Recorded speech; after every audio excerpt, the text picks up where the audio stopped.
Hello, this is your instructor of biology Imran Khan. आपके सामने एक बहुत ही सिंपल बट बहुत ही इंपॉर्टेंट किस्म का एक क्वेश्चन मैंने रखा है और ये क्वेश्चन अक्सर पेपर में आता है। और ये एक बार हमारा जो एनएमडी कैट का टेस्ट हुआ था, जब यूएचएस ले रहा था, तो वह 2016 में ये क्वेश्चन पूछा जा चुका है। क्वेश्चन है कि basic structure of plasma membrane is provided bye, option है प्रोटीन, बीटा ऑप्शन है लिपिड बाइलेयर, चार्ली ऑप्शन है cholesterol, delta all of above. तो ज्यादातर स्टूडेंट जो होते हैं वो समझते हैं कि प्रोटीन, लिपिड बाइलेयर, कोलेस्ट्रॉल ये सारी चीजें प्लाज्मा मेम्ब्रेन का हिस्सा हैं, लिहाजा जो बेसिक स्ट्रक्चर प्लाज्मा मेम्ब्रेन की वो सारे ऑल ऑफ अबव बनाते हैं। लेकिन ऐसा आंसर नहीं है। क्या आंसर है? उसके लिए आपने ये वीडियो पूरे का पूरा जो वीडियो लेसन है डिटेल से देखना है और इस लेसन में आपने कंसेप्ट को समझना है। जब ये कंसेप्ट आप समझ लेंगे, मैं गारंटी देता हूं, इसके अलावा भी मैंने बहुत से एमसीक्यू डिस्कस किए, आपको प्लाज्मा मेम्ब्रेन से पूछा जाने वाला एक एमसीक्यू कभी गलत नहीं होगा, आप किसी भी पेपर में चले जाते हैं। इसके बाद जो नेक्स्ट कंसेप्ट मैंने शेयर किया है वो इसी प्लाज्मा मेम्ब्रेन से बात का लेबलिंग पर मुश्तमिल क्वेश्चन आ सकते हैं। जैसे ये दो चीजों को लेबल करके पूछ सकता है, what is the labelling A in the diagram. इन चीजों को पूछ सकता है, what is the labelling B in the diagram, what is the labelling C in diagram, what is labelling D in diagram. C और डी के combination से जो एक्स बनेगा ये क्या होगा। तो ये जब आप स्ट्रक्चर, ये वीडियो लेसन डिटेल से आप स्टडी कर लेंगे तो फिर आपके लिए इस तरह के क्वेश्चन को आंसर करना आसान हो जाएगा। So let's start very detail structure of plasma membrane. ये प्लाज्मा मेम्ब्रेन की एक स्लाइड पर आपको खूबसूरत किस्म के स्ट्रक्चर मैंने डिस्कस किया है और इसमें आप देखें ये रेड कलर के जो आपको टॉप और बॉटम पर ये हेड नजर आ रहे हैं, this are actually lipid bilayer. इस लिपिड बाइलेयर में बड़ी खूबसूरत किस्म की एक प्रोटीन इंसर्ट हुई है और इस प्रोटीन के ऊपर ये कार्बोहाइड्रेट लगे हैं, ग्लाइकोप्रोटीन बन रही है। तो ऐसी ही कुछ स्ट्रक्चर है। ये ग्रीन कलर के आपको चैनल रास्ते मिलेंगे प्लाज्मा मेम्ब्रेन के अंदर। तो हम इसको डिटेल में देखेंगे कि प्लाज्मा मेम्ब्रेन की स्ट्रक्चर क्या है, प्लाज्मा मेम्ब्रेन क्या है, प्लाज्मा मेम्ब्रेन में कौन सा मॉडल ज्यादा एक्सेप्टेड है, यूनिट मेम्ब्रेन या फ्लूइड मोज़ेक मॉडल। सबसे पहले हम डिफाइन करेंगे प्लाज्मा मेम्ब्रेन को। याद रखना कि जब हम कह रहे होते हैं ना प्लाज्मा मेम्ब्रेन को प्लाज्मा, तो प्लाज्मा का मतलब ही है कि it is something like fluid. तो plasma membrane mean fluid like membrane. तो literal meaning of plasma membrane क्या बनेगा? It is a fluid like membrane. Clear? It is a fluid like membrane. But इसको हम साइंटिफिक वे में अगर हम define करें, मेरे पास ये एक सेल है और सेल के बाहर एक इस तरह की मेम्ब्रेन होती है। ये जो मेम्ब्रेन सेल को सराउंड करती है इसको कहते हैं प्लाज्मा मेम्ब्रेन। चूंकि ये साइटोप्लाज्म को सराउंड कर रही है तो इसलिए इसको हम मेम्ब्रेन ऑफ साइटोप्लाज्म भी कह सकते हैं। इसको हम मेम्ब्रेन ऑफ साइटोप्लाज्म। अब चूंकि एनिमल सेल में ये आउटर मोस्ट ही होती है, एनिमल सेल में ये आउटर मोस्ट ही होती है, तो अगर मैं यही इसकी डेफिनेशन ज़हन में रख लूं कि outer most boundary of cell, तो ये डेफिनेशन तो प्लांट के लिए एप्लीकेबल नहीं रहेगी। प्लांट में तो आउटर मोस्ट प्लाज्मा मेम्ब्रेन नहीं है बल्कि क्या है, सेल वॉल है। लिहाजा डेफिनेशन गलत होगी, जनरल डेफिनेशन नहीं हुई। ये तो एक स्पेसिफिक डेफिनेशन होगी एनिमल सेल की प्लाज्मा मेम्ब्रेन की outer most boundary of cell. लिहाजा मैं एक ऐसी डेफिनेशन करता हूं जो ऑल सेल के लिए एप्लीकेबल हो, चाहे वो ऑल सेल में प्लांट हो, चाहे वो एनिमल हो, चाहे वो बैक्टीरियल हो, चाहे वो फंगल हो, चाहे वो एल्गी का हो। तो क्यों ना ऐसी यूनिवर्सल डेफिनेशन करें। जब मैं ऑल सेल के लिहाज से इसको डिफाइन करूंगा तो मैं आउटर मोस्ट वर्ड यूज करूं, सिर्फ आउटर मोस्ट। तो अगेन फिर प्लांट सेल, सिर्फ एनिमल सेल और प्रोटोजोन में आउटर मोस्ट है। बाकी तो प्लांट सेल में सेल वॉल भी आ जाती है, बैक्टीरियल सेल में सेल वॉल के अलावा स्लाइम कैप्सूल, ये इस तरह की कवरिंग भी आ जाती है। एल्गी में सेल वॉल आ जाती है, फंगस में सेल वॉल आ जाती है। तो फिर जस्ट आउटर मोस्ट से काम नहीं चलेगा कि outer most boundary of all cell. तो फिर क्या करना है, साथ ही एक ऐसा वर्ड लगा देता हूं लिविंग, तो सारी चीजों की नफी कर देगा वो। चाहे इसके बाहर जो भी कवरिंग है, सेल वॉल है, स्लाइम है, कैप्सूल है, तो चूंकि जब लिविंग लगा देंगे तो सिर्फ लिविंग बाउंड्री यही रहती है, आउटर मोस्ट लिविंग यही रहेगी, इसके बाहर कोई लिविंग बाउंड्री नहीं है, तो फिर ये जनरल डेफिनेशन बन जाती है। तो स्टूडेंट मस्ट रिमेंबर दैट कि हम इसकी डेफिनेशन ऐसे ही करेंगे, outer most living boundary of all cell is called plasma membrane, outermost living boundary of bacterial cell is called plasma membrane, outermost living boundary of animal cell is called plasma membrane, outermost living boundary of fungal cell is called plasma membrane। Plasma membrane के लिए एक और important term जो use होती है membrane के लिए, term बेटा एक टर्म है, प्लाज्मो से वर्ड निकला है प्लाज्मो, और दूसरा जो लीमा का मतलब होता है मेम्ब्रेन, लीमा का क्या मतलब होता है मेम्ब्रेन, तो प्लाज्मा मेम्ब्रेन का दूसरा नाम क्या होगा, प्लाज्मोलीमा। क्लियर।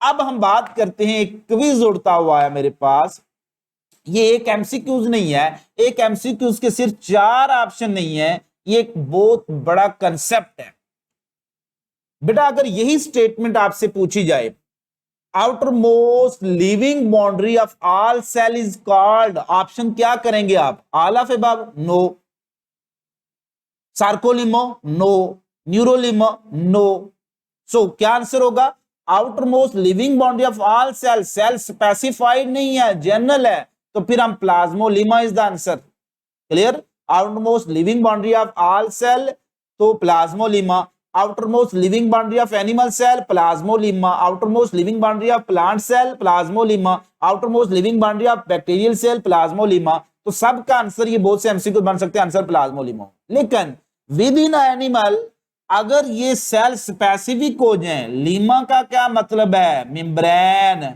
लेकिन अगर सेल एनिमल सेल का कौन सा है, मसल सेल है, कौन सा है, मसल सेल है, तो मसल के लिए वर्ड यूज होता है सार्को, तो फिर आंसर क्या होगा, sarcolemma. So outer most living boundary of muscle cell, answer क्या होगा, सार्कोलीमा। न्यूरॉन सेल है अगर तो न्यूरोलीमा, तो outer most boundary of neuron cell is called न्यूरोलीमा।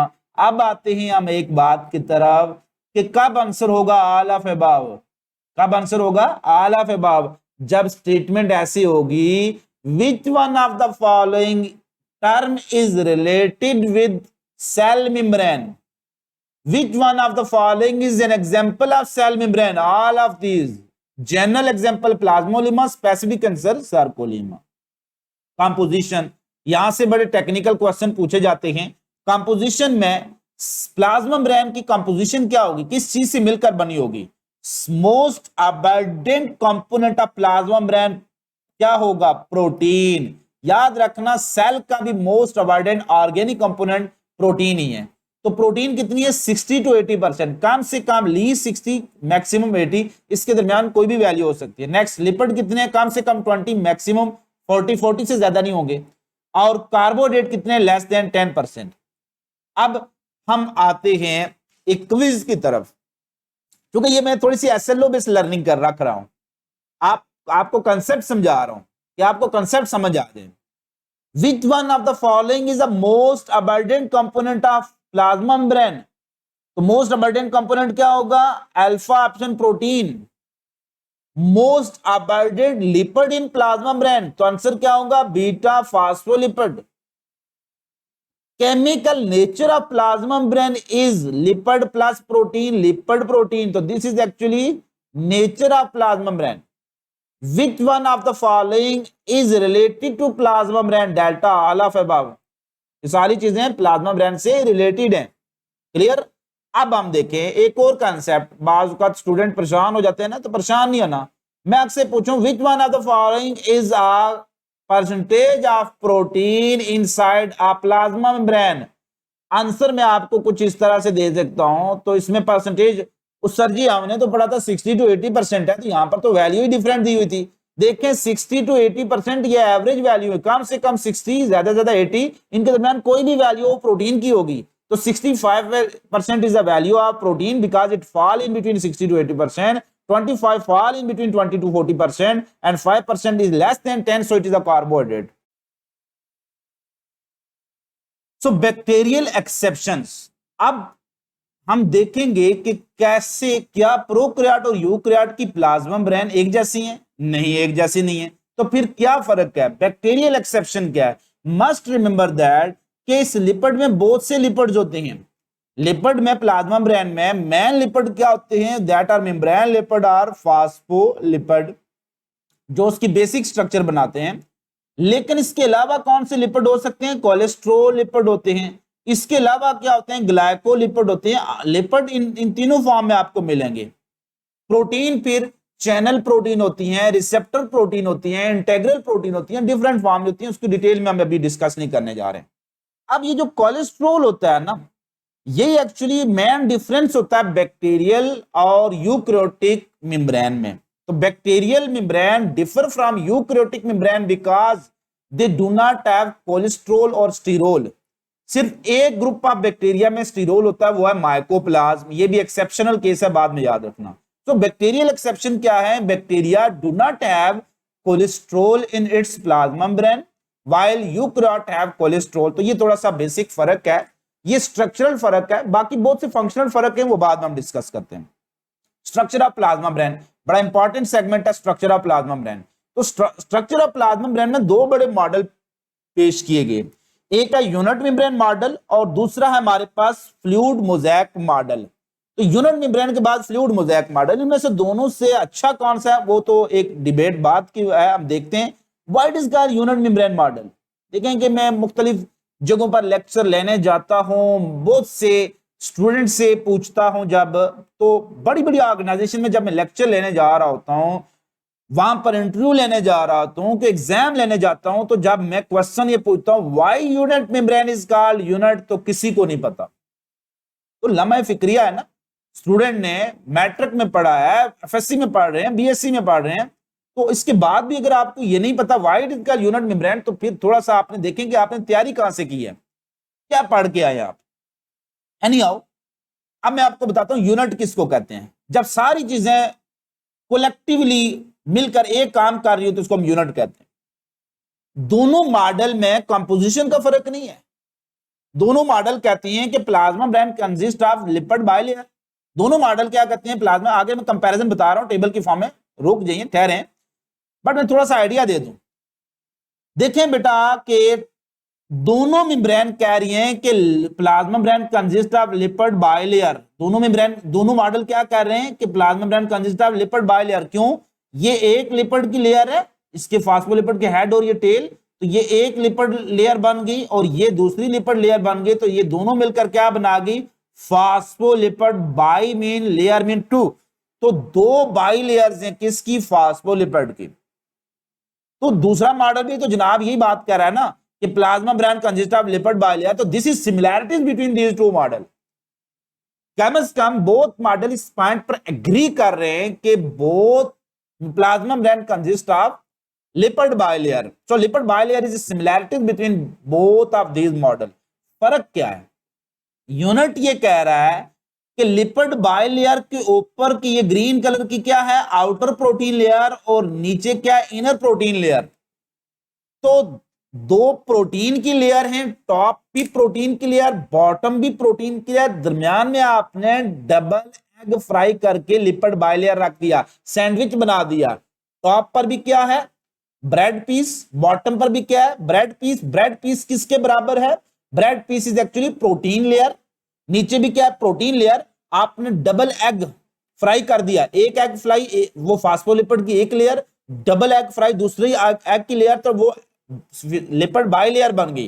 तो लिपिड डबल एग को आपने फ्राई करके, एक फ्राइड एग की लेयर, इसके ऊपर दूसरी फ्राइड एग की लेयर, तो ये क्या बन गई? Lipid bilayer. इन दोनों को आपने प्रोटीन दो लेयर के दरमियान, ब्रेड पीस के दरमियान सैंडविच कर दिया। तो sandwich is actually something actually totally enclose between two. दो चीजों के दरमियान जो चीज फंस जाती है उसको कहते हैं सैंडविच। तो ये मॉडल ये कहते हैं, जैसे बर्गर खाते हो ना, तो बर्गर कैसे खाते हैं? पूरे बर्गर को ऐसे पकड़ के खा रहे होते हैं ऐसे।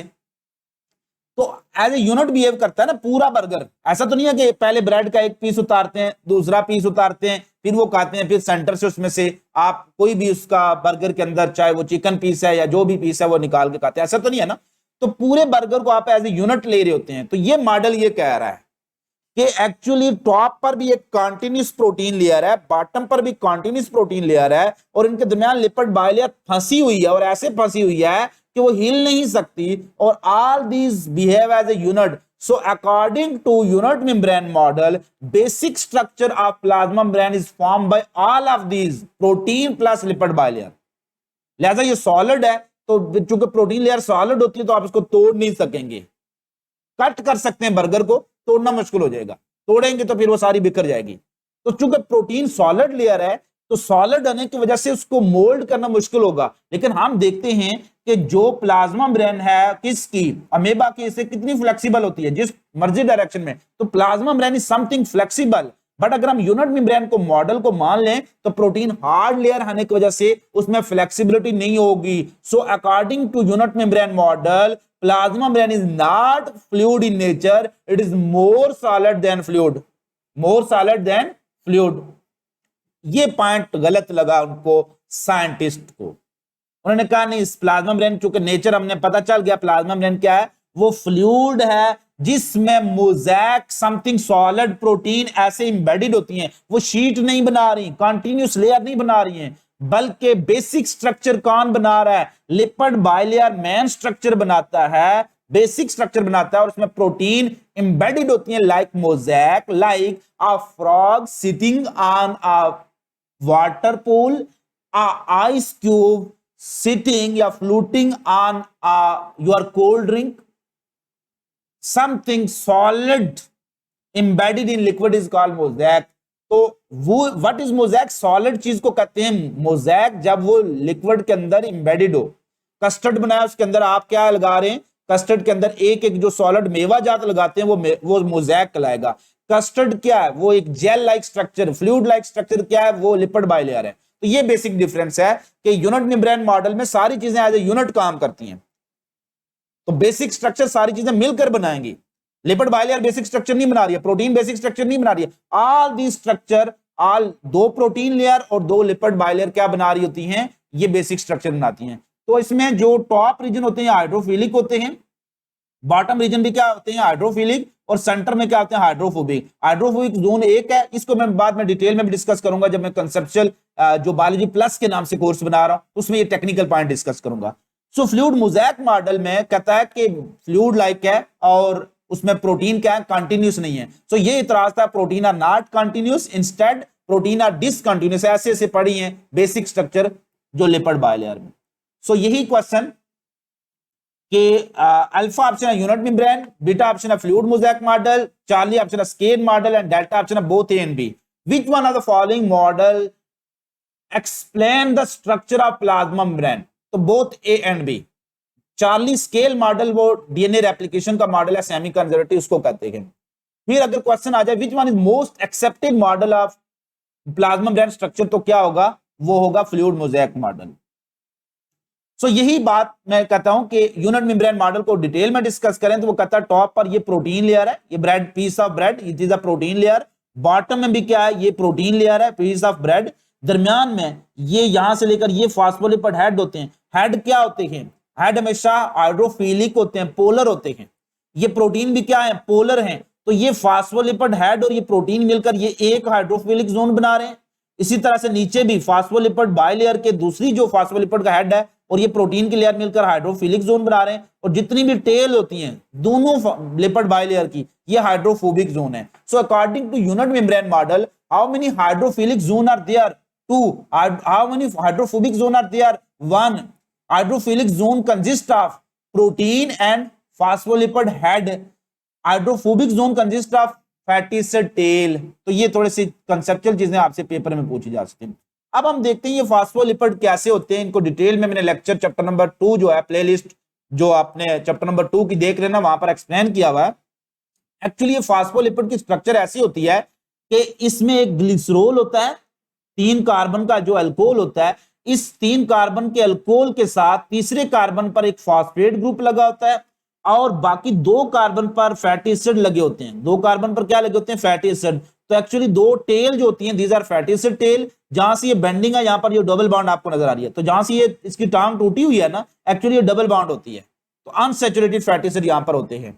तो ये जो फॉस्फोलिपिड जो होता है ना, आप इसकी स्ट्रक्चर ऐसे बनाते हैं, ये एक राउंड सा सर्कल बनाते हैं, इसके साथ ये 2 लगा लेते हैं. तो दिस इज एक्चुअली हेड और these two are actually tail. तो this one is lipid, one phospholipid molecule. ऐसे बहुत से मॉलिक्यूल इकट्ठे होकर लिपिड की एक लेयर बनाते हैं, दूसरे जो लिपिड की दूसरी लेयर, तो ये लिपिड बाइलेयर बनते हैं। अब याद रखें कि हमेशा हेड ही टॉप पर या बॉटम पर क्यों आ रहा है, टेल अंदर क्यों छुप रही है, ये हाइड्रोफोबिक होती हैं इसलिए वो अंदर छुपी होती हैं। तो ये थोड़ी डिटेल स्ट्रक्चर है। अब हम आते हैं fluid mosaic model. Fluid mosaic model ये कहता है कि बेसिक स्ट्रक्चर यहां से लेकर यहां तक देखें सारे लिपिड बाइलेयर है, ये लिपिड की एक लेयर, ये लिपिड की दूसरी लेयर, तो लिपिड बाइलेयर है। इसमें ये प्रोटीन इंबेडेड होती है लाइक अ मोज़ेक। तो solid nature to plasma membrane is given by protein and fluid nature is given by lipid bilayer. Basic structure according to fluid mosaic model कौन बनाता है, सिर्फ लिपिड बाइलेयर बनाते हैं। बाकी कहीं देखें कि ये छोटे छोटे ओलिगोसेक्राइड चेन होती है, कार्बोहाइड्रेट की चेन, अगर ये लिपिड से जुड़ी हैं तो these are called glycolipid that form extra cellular matrix, cell के बाहर मैट्रिक्स बनता है। और अगर ये जो कार्बोहाइड्रेट चेन प्रोटीन से जुड़ी हैं तो दीज आर कॉल्ड ग्लाइकोप्रोटीन, जो रिसेप्टर बनाती हैं। बाकी छोटे छोटे जो आपको फाइबर नजर आते हैं ये एक्चुअली साइटोस्केलेटल फैब्रिक्स होते हैं, जिसमें फिलामेंट ऑफ साइटोस्केलेटन होते हैं, एक्टिन मायोसिन प्रोटीन इनमें होती हैं। बाकी कुछ प्रोटीन जो होती हैं वो प्लाज्मा मेम्ब्रेन के आर पार जा रही होती हैं, ऐसे अक्रॉस प्लाज्मा मेम्ब्रेन, इनको हम कहते हैं ट्रांस मेम्ब्रेन प्रोटीन, जो मेम्ब्रेन के एक साइड से दूसरी साइड पर जा रही होती हैं। ये चैनल का भी काम कर सकती हैं, बाकी इनके बहुत से डिफरेंट काम होते हैं, बाद में डिटेल में डिस्कस किया जाएगा। ये जो छोटे छोटे आपको येलो किस्म के मॉलिक्यूल नजर आ रहे हैं जो टेल के अंदर थे, these are cholesterol. These cholesterol actually जो फैटी से टेल है इनको इंटेग्रिटी दे रही होती हैं, इसको थोड़ी सी स्टेबिलिटी दे रही होती हैं। So stability to fatty acid chain is provided by this cholesterol molecule. अब हम दोनों मॉडल का कंपैरिजन करते हैं कि दोनों मॉडल में बेसिक डिफरेंसेस और सिमिलैरिटीज क्या हैं। तो एक तरफ मैंने लिखा हुआ है फीचर्स, दूसरी तरफ है यूनिट मेम्ब्रेन मॉडल और एक तरफ है फ्लूइड मोज़ेक। इन दोनों को कंपेयर करेंगे, जो फीचर इनका कंपेयर करेंगे वो इधर है, given by unit membrane model Robertson ने दिया था, जबकि जेएफ सिंगर ने फ्लूइड मोज़ेक मॉडल दिया था। Acceptance, unit membrane model least accepted है और fluid mosaic model most accepted है। Which model is most accepted, fluid mosaic model. Name, इसको ये नाम क्यों दिया गया, why it is called unit membrane model, because both lipid bilayer protein layers behave as, यानी बोथ कौन सी, बोथ का मतलब क्या है, lipid bilayer and protein layer, lipid bilayer और प्रोटीन लेयर दोनों मिलकर वो बिहेव करती हैं as a unit to form basic structure. So basic structure according to unit membrane model is form by both lipid bilayer and protein layers. So both of these form basic थे। लेकिन fluid mosaic model को fluid mosaic क्यों कहते हैं, क्योंकि lipid bilayer form a basic structure and give fluidity, so called fluid, and which protein is embedded like mosaic, so solid. ठीक है, तो इसलिए इसको हम कहते हैं unit fluid mosaic model. Nature क्या है, अकॉर्डिंग टू बोथ मॉडल, दोनों मॉडल के मुताबिक plasma membrane is lipoprotein in nature. Lipoprotein lipid और प्रोटीन से मिलकर बनी है, लाइपोप्रोटीन दोनों में कॉमन है, लिपिड बाइलेयर दोनों में मौजूद है, इसमें भी सिंगल लिपिड बाइलेयर है, उसमें भी सिंगल लिपिड बाइलेयर है, यानी दो लिपिड बाइलेयर नहीं है। तो according to both model, both are lipoprotein in nature, plasma membrane lipoprotein nature है, और दोनों मॉडल के मुताबिक लिपिड की बाइलेयर एक ही है। लेकिन यूनिट मेम्ब्रेन मॉडल कहता है कि वो लिपिड बाइलेयर सैंडविच है बिटवीन टू प्रोटीन लेयर, जबकि फ्लूइड मोज़ेक मॉडल कहता है कि फॉर्म बेसिक स्ट्रक्चर, वो मेन स्ट्रक्चर वही बना रहा है, not sandwich, and give fluidity to plasma membrane. So जो लिपिड बाइलेयर यहां पर फ्लूइडिटी नहीं दे सकता, क्योंकि वो दो सॉलिड चीजों के दरमियान फंसा है, तो वो उसको फ्लेक्सिबिलिटी नहीं दे सकता। प्रोटीन क्या है, according to unit membrane model वो कंटिन्यूस शीट बना रही हैं, टॉप और बॉटम शीट बना रही हैं, ठीक। और यहां पर क्या है, वो एम्बेडेड है, नॉट कंटिन्यूस। तो according to fluid mosaic model these protein layer are not continuous, instead they are embedded like mosaic. चार्ट पोर, यूनिट मेम्ब्रेन मॉडल क्योंकि टॉप पर भी सॉलिड प्रोटीन की कॉन्टिन्यूस लेयर है, जब कॉन्टिन्यूस लेयर है तो उसमें सुराख कोई नहीं है, वो इतनी सॉलिड स्ट्रक्चर है उसमें सुराख नहीं है, तो दे आर नो चार्ट पोर। लेकिन फ्लूइड मोज़ेक मॉडल में कुछ इंटेग्रल प्रोटीन होती हैं जो प्लाज्मा मेम्ब्रेन के अक्रॉस मूव करती हैं, टॉप टू बॉटम। जो ट्रांस मेम्ब्रेन है वो चार्ट पोर बनाती हैं, और इन चार्ट पोर के through movement of molecule active भी हो सकती है, पैसिव भी हो सकती है। हाइड्रोफिलिक जोन कितने हैं, according to unit membrane model hydrophilic zone 2 हैं, एक अपर जोन और एक 1 लोअर होता है। ये हाइड्रोफिलिक जोन कौन बनाता है? डायग्राम में मैंने एक्सप्लेन किया है कि प्रोटीन और फास्फोलिपिड मॉलिक्यूल बनाते हैं, जबकि hydrophilic zone according to fluid mosaic model कितने हैं? 2 जोन हैं, एक टॉप फास्फोलिपिड के हेड और एक बॉटम फास्फोलिपिड के हेड, ये 2 जोन ही बना रहे थे, दोनों में हाइड्रोफिलिक जोन 2 हैं। और हाइड्रोफोबिक जोन कितने? 1। तो दोनों में hydrophobic zone single form by fatty acid tail और इसमें भी सिंगल फैटी एसिड टेल। तो ये हमारे पास है फ्लूइड मोज़ेक मॉडल। सो यहां पर कुछ एमसीक्यूज मैंने आपके साथ शेयर किए हैं। पहला एमसीक्यूज के ऑप्शन है alpha, beta, Charlie and delta. According to unit membrane model, nature of plasma membrane is solid in nature. According to fluid mosaic model, nature of plasma membrane is fluid in nature. या which one is true according unit membrane model? Which one is true according plasma membrane according to unit membrane model? तो plasma membrane is dash according to unit membrane model, तो solid in nature. Plasma membrane is dash according to fluid mosaic model, fluid in nature. Hydrophobic in nature, दोनों में हम कह सकते हैं कि नहीं है, ओवरऑल हाइड्रोफोबिक नहीं है, पार्शली परमेबल है। सो नेक्स्ट है the dash model of plasma membrane suggest that protein are embedded in lipid bilayer. अगर प्रोटीन एम्बेडेड है तो ये क्या होगा? That is fluid mosaic model. फिर ये क्वेश्चन जो शुरू में डिस्कस किया था, basic structure of plasma membrane is provided by, तो ये हम चूंकि मोस्ट एक्सेप्टेड मॉडल कौन सा है? Fluid mosaic model. तो अब बेसिक स्ट्रक्चर कौन बनाएगा? फास्फोलिपिड बाइलेयर बनाएंगे। क्लियर? तो ये पॉइंट आपने याद रखना। उम्मीद करता हूं ये वीडियो आपके लिए बड़ी ही इंटरेस्टिंग रही होगी और आपको किसी भी टेस्ट में हेल्प करेगी। अगर आपको ये वीडियो पसंद आई है तो आप जरूर इसको लाइक करें और कमेंट सेक्शन में अपने कमेंट जरूर दिया करें। अपना बहुत ज्यादा ख्याल रखिएगा। फी अमानिल्लाह।